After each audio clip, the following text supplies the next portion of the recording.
Ano ang pagkakaiba ng Yellow 1.4, 2.0 at 2.1? Ang pagkakaiba ng Yellow 1.4, 2.0 at 2.1 ay nasa dami ng datos na kaya nitong ipadala. Direktang naapektuhan nito ang resolusyon, refresh rate at mga karagdagang function. Ang pag-unawa rito ay nakakaiwas sa paggamit ng kable na nililimitahan ang iyong screen nang hindi mo namamalayan. Ano ang nagbabago kapag mas bago ang bersyon ng Yellow? Bawat bersyon ay nagpapataas ng bandwidth na siyang kakayahang magpadala ng larawan at tunog ng sabay. Kapag mas malaki ang kapasidad na ito, mas maganda ang posibleng kalidad.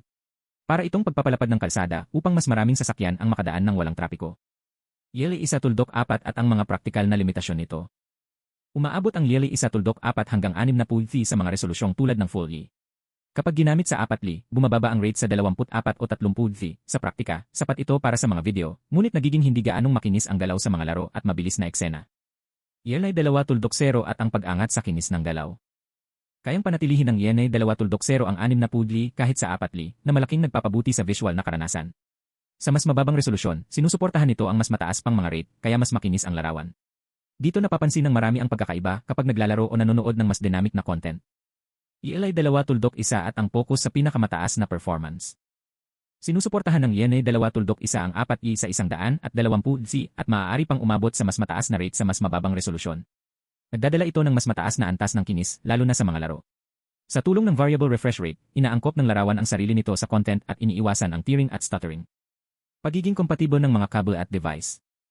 Walang silbi ang Yellow 2.1 kung hindi naman sinusuportahan ng screen o device ang bersyong ito. Palaging gagana ang sistema sa pinakamababang bersyon sa pagitan ng dalawang panig. Kaya mas mahalaga ang kabuang set kaysa sa kable lamang.